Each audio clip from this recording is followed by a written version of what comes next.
வணக்கம். பேர் சொல்லுங்க. ஓகே. டேட் சொல்லுங்க மேடம். 12/9/1994. டைம் சொல்லுங்க. 8:15 PM. என்ன ஊர் மேடம்? என்ன ஊருங்க?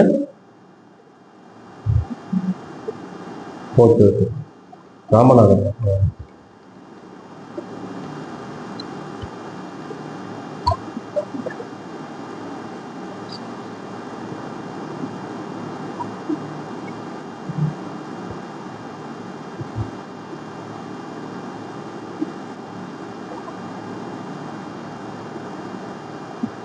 மேடம் 31 வயசு 3 மாசம் 13 நாள் ஆகுது. திதி அஷ்டமி திதி, வளர்த்திரை திதியில பிறந்திருக்கிறேங்க. நட்சத்திரம் கேட்டை நட்சத்திரம் 4ஆம் பாதம். ராசி விருச்சக ராசி, லக்னம் மேஷ லக்னம், லக்னாதிபதி செவ்வாய். ஸோ ஓரை சந்திர ஓரை. உங்களுடைய மனசு தெளிவா இருக்கும், அம்மா மேல தனி பாசமா இருக்குங்க. அதே போல இப்போ உங்களுக்கு போயிட்டு இருக்கிற திசை சூரிய திசை போயிட்டு இருக்கு. 2024 10ஆவது மாசம் ஸ்டார்ட் ஆகுது, 2030 10ஆவது மாசம் முடியுது. இந்த சூரிய திசை அப்படிங்கிறது கொடுக்கல் வாங்கல் அந்த விஷயத்துல கொஞ்சம் கவனமா இருக்கணும். எதுக்கும் சாட்சி கையெழுத்து போடக்கூடாது.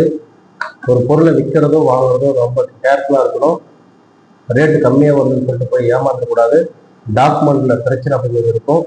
ஸோ ஒரு இடம் விற்கணும்னா அது பிரச்சனை முடக்கமா இருக்கும். அதே போல பார்த்தோன்னா ஸோ அரசு சார்ந்த விஷயத்துல கொஞ்சம் கவனமா இருங்க. மெயினா டாக்குமெண்ட் விஷயத்துல ரொம்ப கேர்ஃபுல்லா இருக்கணும். புத்தி ராகு புத்தி 2025 டிசம்பர் மாசம் 15ஆம் தேதி முடியுது.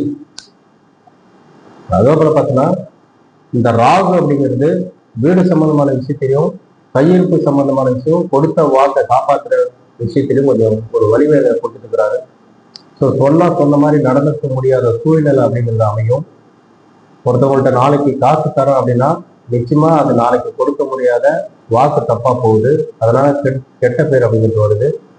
அதனால ஒருத்தவங்கள்ட்ட வாக்கு கொடுக்கறதுக்கு முன்னாடி பல முறை யோசிங்க, எப்படியாவது பண்ண முடியுமா அப்படின்னு சொல்லிட்டு. முடியாத பட்சத்துக்கு வாக்கு கொடுக்காதங்க, நான் சொல்றேன் அப்படின்னு சொல்லிடுங்க. ஸோ அது சொல்லும் போது அந்த நேரத்தில் மட்டும்தான் கஷ்டமா இருக்கும், மற்றபடி வாக்கு அப்படிங்கிறது சுத்தமா இருக்கும். அதனால கொஞ்சம் அதுல கவனமா இருங்க. இந்த மாசம் முடிஞ்சு ஸோ நெக்ஸ்ட் வரக்கூடிய குரு புத்தி அப்படிங்கிறது உங்களை அப்படியே அந்த கெட்ட பேர் நல்ல பேரா மாறிடும். குரு பகவான் உங்களுக்கு நல்ல பேர் வாங்கி கொடுப்பாரு. ஸோ பொன்பொருள் சேர்க்கை அப்படிங்கிறது